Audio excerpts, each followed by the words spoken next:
துளசிதாசர் சரித்திரம் பாகம் 5. கேட்டீர்களோ சித்தர்களே அப்படின்னு நாபாஜி சித்தர் சொல்ல தொடங்குறாரு. இதுக்கு முன்னாடி இருந்த பதிவுகள்ல துளசிதாசர் எப்படி அக்பர் கிட்ட வேலை செஞ்சாருன்னோ, அவரோட அரசாங்கத்தை ஏன் விட்டுட்டு வந்தாருன்னோ, அவர் மனைவியை தேடி போய் ஏன் ஏமாற்றம் அடைஞ்சாருன்னோ, எப்படி காசி க்ஷேத்திரம் வந்தாருங்கிற வரைக்கும் பார்த்தோம். காசி க்ஷேத்திரம் பஜனை, ஹரிநாம சங்கீர்த்தனம் இப்படி வாழ்ந்துட்டு இருந்த துளசிதாசர் தினமும் காலையில கங்கையில குளிச்சிட்டு அவரோட நித்திய கர்மானுஷ்டானம், பூஜைகள், பஜனைகள்னு ஆரம்பிப்பாரு. அப்படி செஞ்சுட்டு வரும்போது ஒரு நாள் விடியற் காலையில துளசிதாசர் கங்கையில ஸ்நானம் பண்ணிட்டு வழக்கம் போல பக்கத்துல இருந்த ஒரு கல்லுல காலை தேய்ச்சி சுத்தம் பண்ணிட்டு இருந்தாரு. அப்படி பண்ணிட்டு இருக்கும்போது திடீர்னு அதிலிருந்து நம்ப முடியாத ஒரு புகை கிளம்பிச்சு. அது என்னன்னு பக்கத்துல போய் பார்த்த துளசிதாசருக்கு ஒரே ஆச்சரியம். அது திடீர்னு ஒரு உருவமா மாறிடுச்சு. அதை பார்த்தா ரொம்ப பயங்கரமா, கோர பல்லுமா, சிவந்த கண்ணுமா, ரொம்ப பயம் கொடுக்கற மாதிரி இருந்தது. இது என்ன, கிணறு வெட்ட பூதம் கிளம்பின மாதிரி காலை தேக்க போய் கல்லுலேந்து ஒரு பூதம் வந்திருக்கே, அதுவும் கங்கை கரையில அப்படின்னு பார்த்து குழம்பினாரு. அந்த பூதம் சொல்லிச்சு, துளசிதாசரே, உங்களால என்னோட பாவம் போயிடுச்சு. நீங்க தனைக்கும் இங்க உங்களோட பாதத்தால என் கல்லுல, அதாவது என் தலைமையில தேய்ச்சதுனால என்னுடைய பாவமெல்லாம் போய் நான் இப்போ மேலுலகத்துக்கு போக போறேன். துளசிதாசர் குழம்பினாரு. ஏன் கால் பட்டதுனால உனக்கு எப்படிப்பா பாவம் போகும் அப்படின்னு கேட்டாரு. அதுக்கு அந்த பூதம் சொல்லிச்சு, உங்க பாதம் வெறும் மனித உடல் மட்டும் இல்லையே, உங்க உடம்பு, உங்க நரம்பு எல்லாமே அந்த பகவானோட சரீரத்துக்கு ஒப்பானது, உங்களை போன்ற பாகவதர்களோட சரீரமும். அதனால உங்க பாதம் தினமும் பட்டு பட்டு என்னுடைய பாவம் தானாகவே போயிடுச்சு. சரிப்பா, அப்பனா போக வேண்டியதானே, இங்க என்கிட்ட ஏன் நின்று பேசிட்டு இருக்க அப்படின்னு கேட்டாரு துளசிதாசர். அதுக்கு அந்த பூதம் சொல்லிச்சு, எனக்கு இப்படி ஒரு விமோச்சனத்தை கொடுத்த உங்களுக்கு ஏதாவது பிரதி உபகாரம் செய்யாம நான் எப்படி போறது? உங்களுக்கு என்ன வேணும்? ராஜாங்க பதவி வேணுமா, இல்ல நிறைய சம்பத்து வேணுமா, வேற என்ன வேணும் சொல்லுங்க, நான் உடனே உருவாக்கி கொடுக்கறேன் அப்படின்னு சொல்லிச்சு. அதுக்கு துளசிதாசர் பெருசா சிரிச்சாரு. என்னடா இது, அந்த மாதிரி ஒரு அரசாங்க பதவியையும் சம்பத்தையும் அதனால பட்ட பாட்டையும் நினைச்சா இப்பவே கதி கலக்குது. இத போய் இவன் திரும்ப தரேன்னு சொல்றானே அப்படின்னு நினைச்சு, வேண்டாம்பா, நீ போ, எனக்கு எதுவுமே வேண்டாம், எனக்கு எல்லாமே என்னுடைய பகவான் ஸ்ரீமன் நாராயணர் மட்டும்தான். அவரையே நாடி இருக்கிற எனக்கு என்ன குறை வரப்போகுது? எனக்கு தேவை எல்லாத்தையும் நாராயணரே பூர்த்தி பண்ணிடுவாரு. அதை தாண்டி பெரிய ஆசைகளும் லோபங்களும் எனக்கு இனிமே வேண்டாம். அதனால நீ உன்னுடைய வீட்டுக்கு போற வழிய பாரு. அதுக்கு அந்த பூதம் சொல்லிச்சு, ஏன் துளசிதாசரே, உங்களுக்கு என்னால வெறும் செல்வமும் பதவியும் புகழும் மட்டும்தான் கொடுக்க முடியும்னு நினைக்கிறீங்களா? நீங்க தேடுற நாராயணரையும் நான் கொடுக்க முடியும் அப்படின்னு சொல்லிச்சு. இது என்ன வம்பா இருக்கு? ரிஷிகளும் ஞானிகளும் யோகிகளும் ஜென்ம ஜென்மமா வருஷங்களா தபஸ் பண்ணி அடைய முடியாத நாராயணனை இந்த பூதம் ஏதோ நமக்கு காட்டுறேன் உடனே அப்படின்னு சொல்லுதே. இது ஏதோ நம்மளை ஏமாத்துறதுக்காக வந்த பூதம்தான். இதுகிட்ட இனிமே பேச்சு கொடுத்தா நம்ம நேரம்தான் வீணாகும் அப்படின்னு சொல்லிட்டு அந்த பூதத்துக்கிட்ட சொல்றாரு, தயவு செஞ்சு இங்கேருந்து போயிடப்பா, என்கிட்ட வராத. உன்கிட்ட பேசுறதுக்கும் கேட்கறதுக்கும் அடையறதுக்கும் எனக்கு எதுவுமே இல்லை. அதனால உன் வேலையை பார்த்துட்டு போ, ஏன் வேலையை பார்த்துட்டு நான் போறேன் அப்படின்னு கும்பிடு போட்டுட்டு திரும்பிடுறாரு. அப்போ அந்த பூதம் திரும்பவும் அவர் முன்னாடி நிறுத்தி, என்ன எதுவுமே ஆசை இல்லைன்னு சொல்றீங்க, ஆனா நாராயணனை பார்க்கணுங்கிற ஆசை உங்ககிட்ட ஆழமா இருக்கே. ஆசை இருக்கிறவங்க அதை தீர்த்துக்கிட்டு தானே ஆகணும். நீங்க என் பின்னாடி வாங்க, எங்களோட கடவுளான வேதாளத்துக்கிட்ட சொல்லி உங்களுக்கு ஹரியோட தரிசனத்தை வாங்கி தரேன் அப்படின்னு சொல்லிச்சு. துளசிதாசருக்கு ரொம்ப கோபம் வந்துடுச்சு. என்னப்பா, நீ எப்படி எனக்கு நாராயணனை காட்ட முடியும்? உன்னோட தெய்வமே வேதாளம்னு சொல்ற. இறைவனை அடைய விரும்புறவங்க ரிஷிகளையும் ஞானிகளையும் நாடி அவங்களுக்கு குரு சேவை செஞ்சு அதுக்கப்புறமா கொஞ்சம் கொஞ்சமா இறையடிய அடைவாங்க. நீ என்ன வேதாளத்துக்கிட்ட கூட்டிட்டு போய் எனக்கு இறைவனை காட்டுறேன்னு சொல்ற? என்ன பைத்தியம்னு நினைச்சியா அப்படின்னு கேட்குறாரு. அதுக்கு அந்த பூதம் சொல்லிச்சு, துளசிதாசரே, நீங்க சொல்றது என்னவோ சரிதான். ஆனா இந்த உலகத்துல பிரபஞ்சத்துல எத்தனை லோகங்கள் இருக்கோ, எத்தனை ஜீவராசிகள் இருக்கோ, அங்கங்க அந்தந்த ஜீவராசிகள் அவங்க கர்மத்தை அவங்க பண்ண பாவ புண்ணியத்துக்கான வழியில கழிச்சுதானே ஆகணும். பிச்சைக்காரனுக்கு அரண்மனை எங்க இருக்குன்னு தெரிஞ்சாலும் அதுக்குள்ள நுழைஞ்சிட முடியுமா? ராஜாதானே நுழைய முடியும். அது மாதிரி நாராயணனை அடையக்கூடிய வழி என்னன்னு எங்களுக்கு தெரியும். ஆனா அடையக்கூடிய சக்தியும் தகுதியும் உங்ககிட்ட தான் இருக்கு. வழி நாங்க காட்டுறோம், உங்க ஆசை நிறைவேறிடும்.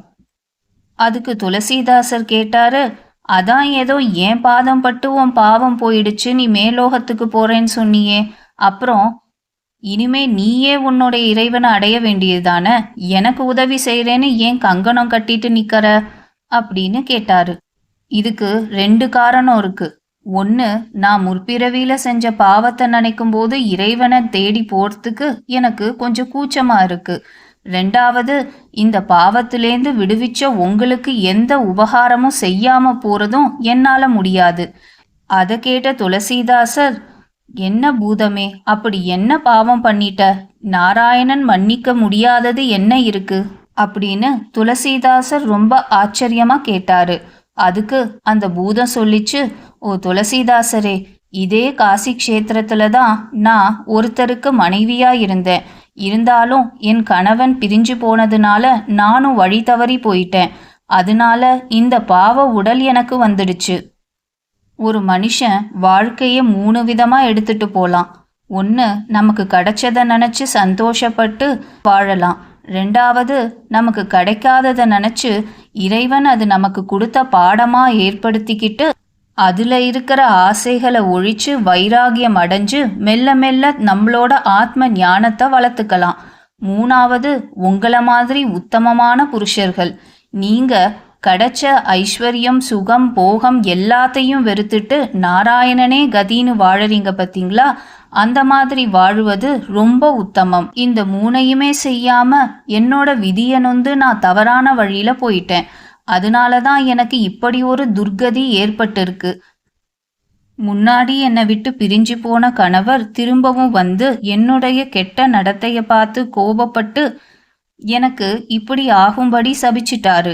அதுக்கப்புறம் என் மேலேயே இறக்கப்பட்டு கங்கை கரையில தினமும் கங்கை தண்ணி படுற மாதிரியும் அந்த கங்கைக்கே புனிதம் கொடுக்கற சாதுக்கள் ஸ்நானம் பண்ணி அவர்களோட பாதம் படுற மாதிரியும் ஒரு இடத்துல நீ கல்லா இருந்து உன்னுடைய பாவத்தை நீ போக்கிக்கலாம்னு சொல்லிட்டு அவர் போயிட்டாரு. அதனால துக்கம் தாங்க முடியாதனா கங்கையில ஒரு கல்லை கட்டிக்கிட்டு குதிச்சு என் உயிரை மாய்ச்சிக்கிட்டேன். 30 வருஷங்களா உங்களோட பாதம் பட்டு பட்டு எனக்கு ஹரி பக்தியும் வந்துடுச்சு, நான் செஞ்ச பாவமும் போயிடுச்சு. இப்படி ஒரு பாக்கியத்தை கொடுத்த உங்களுக்கு ஒரு உபகாரம் கூட பண்ணாம நான் எப்படி மேன்மை அடைய முடியும்? மேல்லோகத்துக்கு நான் எப்படி செல்ல முடியும் அப்படின்னு அந்த பூதம் கேட்டுச்சு. அதை கேட்ட துளசிதாசருக்கு ரொம்ப மனசு இறங்கிடுச்சு. இத்தனை வருஷங்களாகவா நீ கல்லா இருந்த? அதுவும் ஸ்நானம் செய்ய வர அத்தனை பேரோட காலையும் மிதிப்பட்டுக்கிட்டு இருந்த, இதையா பாக்கியம்னு சொல்ற? இப்படி சொல்லிட்டு துளசிதாசர் நினைச்சாரு, சரி இந்த பூதம் இது சொல்றத கேட்கலைன்னா நம்மள விடாது போல இருக்கு அப்படின்னு நினைச்சிட்டு, சரி பூதமே வா, உன்னோட உன் வேதாள உலகத்துக்கு வரேன். நீ அங்க எனக்கு என்ன உபகாரம் பண்ணணும்னு நினைக்கிறியோ பண்ணு, நான் ஏத்துக்கிறேன். நாராயணனை நீ காட்டுறேன்னு சொல்றத என்னால நம்ப முடியல, இருந்தாலும் ஏதோ உன்னுடைய சந்தோஷத்திற்காக வரேன். உடனே அந்த பூதம் துளசிதாசரை ஒரு காட்டுக்குள்ள அழைச்சிட்டு போச்சு. காட்டு வழியா போன அந்த பூதம் ஒரு குகைய பார்த்த உடனே துளசிதாசரை வெளியிலேயே நிக்க சொல்லிட்டு அது குகைக்குள்ள போச்சு. அந்த குகைக்குள்ள போய் ஏதோ மந்திரங்கள் எல்லாம் சொல்லி தன்னுடைய இறைவனான வேதாளத்தை கூப்பிட்டுச்சு. அந்த குகைக்குள்ள ஒரு பாறையோட இடுக்குலேந்து வெளியில வந்த ஒரு வேதாளம், என்ன பூதமே, என்ன எதுக்கு இப்போ துதிச்சு கூப்பிடுற, உனக்கு என்ன வேணும் அப்படின்னு கேட்டுச்சு. அதுக்கு இந்த பூதம் சொல்லிச்சு, துளசிதாசர்னு ஒரு மகான் என்னுடைய பாவத்துக்கு விமோச்சனம் கொடுத்துருக்காரு. அவருக்கு நாராயணனை பார்க்கணுன்னு ரொம்ப ஆசை. உங்களுக்கு தான் அபார சக்தி உண்டே, உங்களால அந்த உபகாரம் அவருக்கு செய்து வைக்கணும். அதுக்காக தான் உங்களை நான் துதிச்சு கூப்பிட்டேன் அப்படின்னு இந்த பூதம் சொல்லிச்சு. நாராயணனை பார்க்கணுமா? இந்த ஜெகத் ரக்ஷகனான ஜெகத் காரணனான சிருஷ்டிகர்த்தாவான பரமேஸ்வரனை நான் எப்படிப்பா காட்ட முடியும்? இந்த மலை குகையில நான் ரொம்ப காலங்களா இருக்கிறதுனால ஹனுமார் எங்க இருக்காருன்னு தெரியும். ஹனுமார் இருக்கிற இடத்த வேணா நான் காமிக்கிறேன். ஹனுமார்னால ஒருவேளை அவருக்கு ராம தரிசனமோ கிருஷ்ண தரிசனமோ ஏதோ ஒன்று ஏற்படலாம். என்னால இவ்வளவுதான் செய்ய முடியும் அப்படின்னு அந்த வேதாளம் சொல்லிச்சு. ஆனாலும் அந்த ஆஞ்சநேயரோட தரிசனமும் சாதாரண கண்களுக்கு தெரியாது. ரொம்ப தபஸ் பண்ணவங்களுக்கு மட்டும்தான் தெரியும். இல்லைனா தேவர்களோ கந்தர்வர்களோ நம்மள மாதிரி கொஞ்சம் அதிக சக்தி படைச்சவங்களுக்கோ அபூர்வமா அவரோட தரிசனம் கிடைக்கலாம். அதை தாண்டி சாதாரண மனுஷனுக்கு அவரோட தரிசனம் கிடைக்கிறது நடக்காது அப்படின்னு அந்த வேதாளம் மேலும் சொல்லிச்சு. அதுக்கு அந்த பூதம் சொன்னது, இந்த துளசிதாசர் சாதாரண மனுஷன் இல்லை. 12 வருஷமா ரொம்ப கடுமையா கங்கையில குளிச்சு ஆகாரமே உட்கொள்ளாம தபஸ் பண்ணிட்டு இருக்காரு. அதனால இவரோட கண்ணுக்கு ஆஞ்சநேயர் தோன்றலாம்னு எனக்கு தோணுது அப்படின்னு சொல்லிச்சு. அதுக்கு அந்த வேதாளம் கேட்டுச்சு, 12 வருஷம் தபஸ் பண்றாருன்னு சொல்றதெல்லாம் சரிதான். ஆனா ஆசைகளை திறந்திருக்காரா? மண்ணாசை, பெண்ணாசை, பொன்னாசை இதுல சபலப்படாத புத்தி இருக்கிறவங்களுக்கு மட்டும்தான் ஆஞ்சநேயரோட தரிசனம் உண்மையா கிடைக்கும். அதுக்கு அந்த பூதம் சொல்லிச்சு, கொஞ்சம் பணம் இல்லை, கொஞ்சம் ஸ்திரீகள் இல்லை, கொஞ்சம் செல்வமும் இல்லை, ராஜாங்க பதவியையும் அபார செல்வத்தையும் மகாலட்சுமி போன்ற மனைவியையும் விட்டுட்டு வெறுத்துட்டு வந்திருக்காரு. அதனால ஆசை இருக்காங்கிற கேள்விக்கே அவசியம் இல்லை. இவருக்கு எந்த விதமான சுகபோகங்களும் இஷ்டமே இல்லை. அப்படிப்பட்ட தபஸ்வி இந்த துளசிதாசர் அப்படின்னு சொல்லிச்சு. அதுக்கு அந்த வேதாளம், சரி சரி, நீ அவரை உள்ள கூட்டிட்டு வா, ஹனுமாரை எப்படி பார்க்கலான்னு அவருக்கு நான் வழி சொல்றேன் அப்படின்னு சொல்லிச்சு.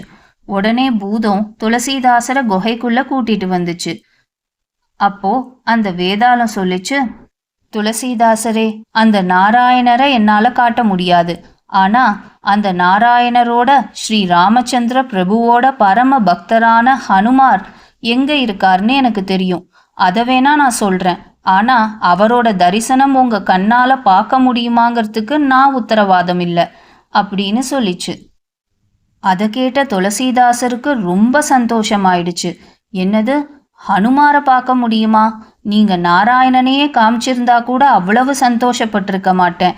பகவானை பார்க்கறத விட பகவானுடைய அடியார்களோட தரிசனம் பெரும் பாக்கியம் இல்லையா? சொல்லுங்க, எங்க இருப்பாரு, எப்போ பார்க்கலாம்? அந்த வேதாளம் சொல்லிச்சு, துளசிதாசரே, இந்த காசி க்ஷேத்திரத்துல அசிங்கிற ஒரு இடத்துல ஒரு புராணிகர் வால்மீகி மகரிஷினால சொல்லப்பட்ட ராமாயண கதைய தினைக்கும் சொல்லிட்டு வராரு. அந்த பரமாத்புதமான ஸ்ரீ ராமச்சந்திர பிரபுவோட சரித்திரத்தை கேட்கறதுக்காக ஹனுமார் அந்த பிரவச்சனத்துக்கு ஒரு பிராமண வேஷம் போட்டுக்கிட்டு எப்போதும் வருவாரு. அங்க நீங்க போனா அவரை தரிசிக்கலாம் அப்படின்னு சொல்லிச்சு. துளசிதாசருக்கு ரொம்ப ஆச்சரியமாயிடுச்சு. ராமரை நேர்ல பார்த்து ராம காரியம் பண்ணி கொடுத்த, ராமருக்கே ஜெயத்தை வாங்கி கொடுத்த ஆஞ்சநேயர் ராம கதைய ஒரு சாதாரண மனுஷனா போய் கேட்டுட்டு இருக்காரா? இது என்ன புது கதை? வால்மீகி மகரிஷியையே நேர்ல பார்த்துருக்காரு, அவர் வாயாலேயே ராமாயணம் கேட்டிருக்காரு, ராமர் கூடவே வாழ்ந்திருக்காரு, ராமரோட புத்திரர்களான லவ குச்சர்கள் சொன்ன ராமாயணத்தையும் கேட்டிருக்காரு. அதெல்லாம் கேட்ட ஆஞ்சநேயர் இங்க இப்போ ஒரு சாதாரண மனுஷர் சொல்ற ஒரு ராமாயணத்தை விரும்பி கேட்க வராரா? அதுவும் மாறுவேஷத்துல. இதை என்னால நம்பவே முடியலையே அப்படின்னு சொன்னாரு. அந்த வேதாளம் சொல்லிச்சு, துளசிதாசரே, அனாவசியமா என் மேல சந்தேகப்பட வேண்டாம். ஹனுமார் சிரஞ்சீவிங்கிறது உங்களுக்கு தெரியும் தானே? ராமநாமம் எங்க ஒலிக்கிறதோ அங்க நான் இருப்பேன்னு அவர் சொன்னதும் உங்களுக்கு தெரியும் தானே? ராம நாமத்துக்கே ஓடி வரக்கூடிய ஹனுமார் இந்த புண்ணிய க்ஷேத்திரத்துல ராம சரித்திரத்தை சொல்லக்கூடிய இடத்துல ஏன் இருக்க மாட்டாரு? இதுல உங்களோட அவநம்பிக்கை தான் தெரியுது. இதை கேட்ட துளசிதாசருக்கு அந்த வேதாளம் சொல்றது உண்மையா இருக்குமோன்னு கொஞ்சம் நம்பிக்கை வந்தது. துளசிதாசர் கேட்டாரு, அதெல்லாம் சரி, கூட்டத்துல இந்த மனிதர் தான் ஹனுமார்னு நான் எப்படி தெரிஞ்சுக்கிறது? அதுக்கு அந்த வேதாளம் சொல்லிச்சு, ராமாயணம் கதை ஆரம்பிக்கிறதுக்கு முன்னாடி முதல் ஆளா வந்து உட்கார்ந்துருப்பாரு. எல்லாரும் கதை முடிஞ்சு போனதுக்கு அப்புறம்தான் இவரு கடைசி ஆளா கிளம்பி போவாரு. இதுலேருந்தே அந்த மனிதர் தான் ஹனுமார்னு நீ தெரிஞ்சுக்கலாம். அதுவும் இல்லாம கதை முழுக்க அவர் கேட்டதுனால ராம நாம மகிமையினாலையும் ராமரோட கதாமிருதத்தாலும் ரொம்ப பரவசமாகி தத்தி தத்தி பரமானந்த நிலையிலேயே நடந்து போவாரு. இதனாலையும் அவர்தான் ஹனுமார்னு நீ தெரிஞ்சுக்கலாம் அப்படின்னு சொல்லிட்டு மறைஞ்சு போயிடுச்சு. கேட்டீர்களோ சித்தர்களே அப்படின்னு நாபாஜி சித்தர் மேலும் சொல்ல தொடங்குறாரு.